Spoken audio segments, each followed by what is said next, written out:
Before your next big speech or presentation, you must make this one simple yet vitally important decision. Would you rather, number one, metaphorically speaking, fall flat on your face and completely mess it up, or number two, completely crush it and do so well that you command the attention and earn the respect, admiration, and trust of everyone who hears you, so that you're seen as a confident, powerful, effective speaker and communicator that other people look up to and want to follow and pay attention to. If you picked choice number two, meaning you really want to crush it the next time you give a speech or presentation, then you, friend, are in the exact right place, because by the end of this video, you're going to know 5 very common mistakes that way too many speakers make, so that you can not only identify and know these mistakes, but you can overcome them. And not only that, you can leverage them to your own personal unfair advantage so you can crush your next speech or presentation. I'm JJ Peller, author of the book Attract Your Potential, and I've spoken across the country to small groups, to groups of hundreds of people, from virtual events to live and in person, to 60-minute keynotes and multiple hour workshops and everything in between. And the reason I tell you this is I've done this for over a decade. And what that means for you is I've had lots of experience, because I've had lots of reps of giving all different kinds of presentations and speeches. And I want to help you to go from maybe not super confident, maybe even afraid to step up and speak in front of a group, to totally confident, powerful, and as effective as possible, so that you can stand out and set yourself apart and advance your career through this incredibly amazing skill of public speaking and communication. So let's dive right in. Mistake number one is not connecting emotionally with the audience. Now, not connecting emotionally with the audience is literally the first thing you must do. So not only is it a mistake, because way too many people, by the way, are focused on like, oh, what am I going to say? And like, what's the message? And what are all the points? What's all the information? Am I going to hit all the PowerPoint slides? But the reality is, think about it this way. Who do you trust most of anyone in the world? People you've never met, or people that you have incredible trust, respect, and admiration for? People that you feel connected to. In fact, people that you view as your friends. You see, we're all influenced by all kinds of people in our lives, but the people that influence us the most are the people that are closest to us, our friends. Their beliefs, the way they think, the actions they take, the way they behave in the world, personally and professionally. All of that influences us. That's why Jim Rohn's quote of "you become like the 5 people you spend most time with" has become cliche to this point, because it's so true. And the reason I mention this is, until you connect emotionally with the people you're presenting to or speaking to, all of the other stuff you're going to say for the rest of your presentation or speech is not going to matter, or it won't matter as much. It won't have the same impact that it would have if you would have started the speech by connecting emotionally, and connecting emotionally throughout the entire speech. What you have to understand is we are emotional beings. We are people that feel the feelings of other people. That, by the way, is called empathy, which you've probably heard of. But did you know we have something in our brains called mirror neurons, which actually are parts of our brain that activate when we see another person doing a simple task? Like if I reach for a water and you see me reaching for a water, a glass of water, a cup, whatever, the same part of your brain that would actually reach for a water will activate, even if you don't reach for it, just like I did, but it will activate in your brain. That's how interconnected we are as humans. And we feel the feelings of other people. This is called emotional contagion. And so what we have to understand is that if we really want to emotionally connect with the audience, we must understand the emotions that we're bringing to the audience. Now, there's all kinds of ways to do this, but one thing I really want to highlight for you in this message is something from a study done back in the 1960s at UCLA by an individual named Dr. Mehrabian. Now, Dr. Mehrabian has a very famous study from the 1960s that he did at UCLA, where he looked into what are the 3 major components of communicating feelings from one human or one person to another person.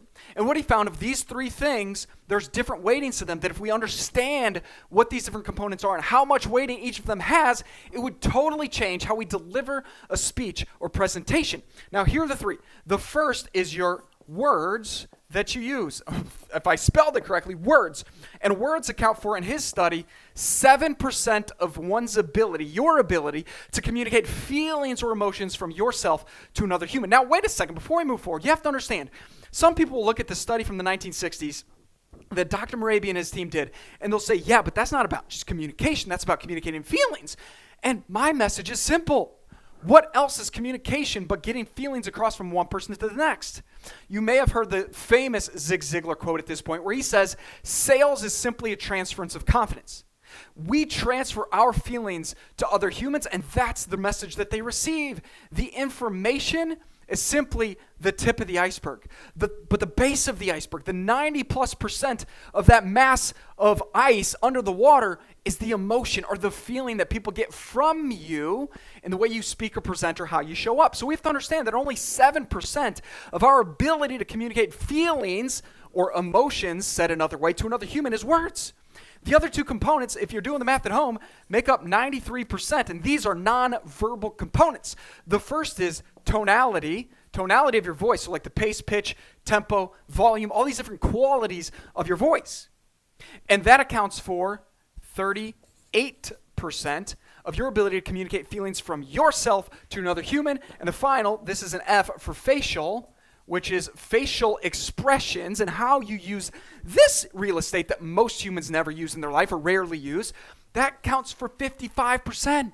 So when you're trying to emotionally connect with an audience and you're focused on the words that you're using, you are missing 93% of the weight of your ability to communicate the feelings and connect emotionally with the people that you're speaking to and presenting to. Because, by the way, whether you're trying to make a sales pitch or you're a leader trying to get your troops rallied and get everybody excited and behind the mission and excited for the vision, like, what do you think they need? They need to feel emotionally connected to you before they'll feel emotionally connected to the product or service you're selling or to the mission or to the vision. They got to feel connected to you as the messenger, the communicator of the message. So I want to make sure you understand that not connecting emotionally with your audience is one of the biggest mistakes people make because, by the way, I understand it. It's not your fault because no one teaches us how to communicate effectively. You may have taken a rhetoric or speech class back in the day in high school or college, but they're going to teach you like the outline and the details and the tactics, but they don't help you understand to actually move people in the real world requires emotional connectivity. Now, there's probably great professors and teachers out there that are teaching this stuff, but for the most part, we don't learn it. And number two, the fear of public speaking is one of the top fears in the world. There's a famous Jerry Seinfeld, the comedian Jerry Seinfeld quote where he says, he does this whole spiel on like, the number one thing that people are most afraid of in the world is public speaking. And the second is death. So what this means is, if you're at a funeral, you would rather be in the casket than giving the eulogy. And this is kind of said tongue-in-cheek. Obviously, he's a comedian. But the point is, people are so terrified to stand in front of a group and deliver a message. And here's why. Back to the brain science of it and how we're wired as humans, there's some research done by Matthew Lieberman that you can learn more about in his book called Social, where he finds that for humans, we are wired socially so much so that our pain that we feel when we're socially rejected activates the same parts of the brain as if we physically feel pain. Now, this is crazy because what that means is if you get punched in the face, the same parts of your brain are going to activate as if you are socially rejected by another person or a group of people. Isn't this crazy? But this just goes to show why people are so terrified and why it's one of the biggest fears for most people is to stand in front of a group and give a speech. So I understand that most people are not worried about emotionally connecting because all they're thinking about is, man, I just don't want to screw this thing up. And that's why this video and this channel is all about helping you overcome the fear and move into courage and confidence, because I believe that if you can develop this incredible skill of public speaking and communicating with groups of people, then you will absolutely advance your career, because so many people are so afraid of it that if you're a courageous, bold human that can confidently stand up and powerfully and effectively speak and share a message with a group, then you'll be seen as a leader. You'll be seen as a source of influence and inspiration, and other people will want to be around you and help you and be your clients and customers and teammates and hire you. And all of these amazing things will come from your ability to master this skill. So let's understand that you've got to emotionally connect. It's a mistake that most people make, but you won't, right? You're going to move forward and you're going to start figuring out how you can emotionally connect with the audience, whether it's two people at a coffee shop and you're speaking to, or you're speaking of a room of hundreds of people, or on a virtual presentation to thousands or dozens. It doesn't matter. Everything in between, you must focus on making it an intention to emotionally connect. Number two, The number 2 mistake people make is ignoring the audience.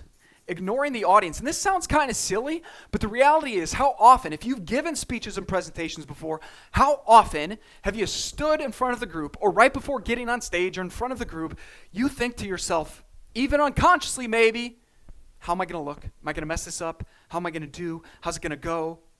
We are so focused on ourselves that we lose focus of the audience. And so the mistake happens in 2 ways. The first way that the mistake of ignoring the audience happens is we get so focused on ourselves that we forget that we're here for the audience. Whether they're your team members, teammates, or they're people you're trying to sell to, or they're existing clients, or the people you're trying to attract into your life or to watch your videos or whatever it might be, if you are focused on you, you are not focused on them.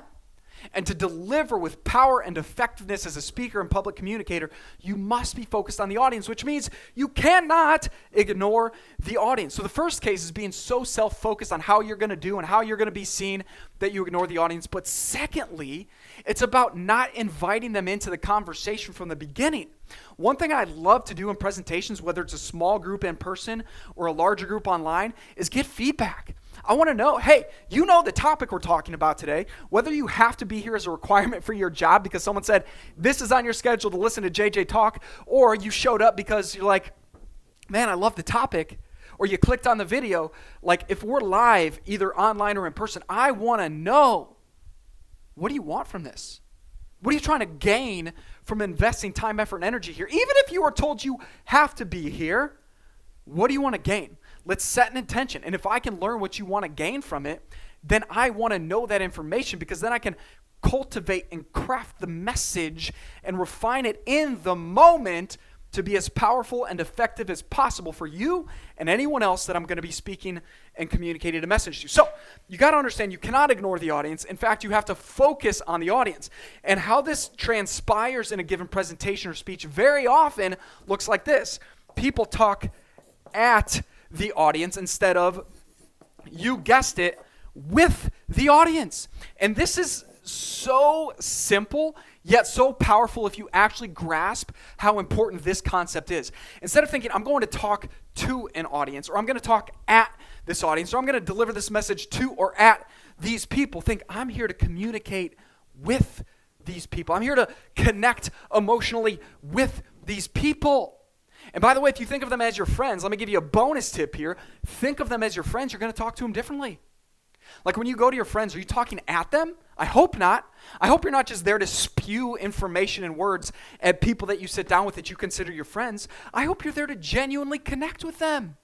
I hope you genuinely want to engage, know what they care about, and then respond in the dialogue and the conversation based on the mutual benefit and the value that you specifically can deliver. So, don't talk at them, talk with them. Stop ignoring the audience, engage with them. Which leads me to number 3, which hopefully you've kind of seen from me so far in this video. The mistake is not leveraging your voice. Way too many people, have you had this experience? Way too many people give a speech or presentation and they are what we call monotone. That's right, they talk right here the entire time and they never leave this exact place. And so they're just trying to deliver information. They're going to stay right here the whole entire time and they never use that vocal quality that God gave them to use. Back to this Dr. Morabian study, he said your tonality accounts for 38%. Did you write that down? 38% of your ability to communicate feelings and emotions from yourself to another human. So you must understand that if you're not leveraging your voice and all the different places it can go, you're holding yourself back. I recently was delivering a presentation, funny enough, to a small group. It was a multi-day workshop, and someone asked me, because I speak at this pace all the time, or pretty often, when I'm delivering a presentation or workshop, and this person said, do you ever have people tell you that you need to slow down how fast you speak? And I said, yeah, all the time. Some people are like, man, you talk way too fast. And I'm like, but the tempo, the energy that I want to deliver for people is high energy, excitement, enthusiasm, because that's the nature of the content that I'm delivering. Does it mean I don't use pauses? No, I absolutely love pauses in the right moments. Less so love them on YouTube videos, because this is where you tend to lose people when you pause on YouTube videos. You just got to keep going and keep it rapid and high tempo. But the reality is the energy that I want to give across to people is high energy. And you do that with the pacing of your voice, with the speed of how fast you talk. Because how do you feel? Let's do an experiment. How do you feel when I pause, I start to slow down the tempo, the speed at which I speak? How are you feeling right now? Maybe not totally calm, but maybe a little bit different than when I'm speaking at this tempo. And by the way, a little bit more volume when I speak at this tempo, because I want to express energy, enthusiasm, passion, because for the message I'm working to get across, I want you to feel that passion, energy, and enthusiasm so it sinks into you with more concreteness and more thoroughness. And by the way, not leveraging your voice also looks like low energy. Because if you're monotone, that says energy, by the way. If you're monotone, that's a certain energy you're giving across. You've always got to ask, what's the energy that I want to deliver to this group of people that I'm speaking to, that I'm presenting? Even if you're the numbers person, if you can figure out how to not be monotone and leverage your voice, the tonalities, the pace, the speed, the volume, the intensity, then you can transform the way you deliver your presentation. I've seen people give the most technical presentations with incredible energy and enthusiasm and use their voice so well that people are blown away. They're like, not only was the content great, but man, this person had energy, enthusiasm, excitement, and kept my attention the whole time. Which, by the way, if you lose the attention of your audience, what good is giving the information because they're not paying attention anyways? So what you must do is learn to leverage your voice. Because the mistake is not leveraging your voice, and that will cost you dearly. So the next thing you need to do is avoid mistake number 4, which is trying to memorize your speech. So many people want to memorize their speech, but the problem with memorizing is you lack the flexibility. I recently read an article. I'm probably going to botch the quote, but basically, Warren Buffett, you ever heard of him? Multi-billionaire kind of guy, very successful in business. He said that he doesn't memorize. I keep wanting to say mesmerize. He does not memorize speeches because he loses the ability to be flexible in the moment when he's delivering the speech. And it comes across more authentically, and what we need more of in this world are authentic people. And so if you don't memorize your speech, if you avoid this mistake of trying to memorize, you'll, number 1, come across as more authentic, and number 2, you'll give yourself the ability to be flexible, which ties back to not ignoring the audience, because if you can be flexible, if you give yourself room to be flexible by not memorizing the speech, you give yourself, and I'll tell you in a second like what to do instead, but you give yourself the chance to adapt to the audience. Like, what do they need in this moment? I got to read the audience. Like, how are they feeling? What am I seeing? Let me read their body language. Because if you can read your audience, then you can be flexible. And if you're flexible, you're more powerful and effective as a speaker. So stop trying to memorize. And instead, what you need to do is be extemporaneous. Extemporaneous. And this is a big word, but let me break it down for you, make it simple. Extemporaneous simply means you know the major bullet points that you're going to cover. You know the opening, the intro, you know the major points, you know maybe the major stats or stories, and you know how you're going to close, but you don't just know it word for word. You have the component parts, and you speak to either individual words. Like, I got to the point where I was giving speeches, and like I could literally have a sentence or a few words, and it triggered me to know the story or the idea or the concept or the quote that I wanted to be able to get into.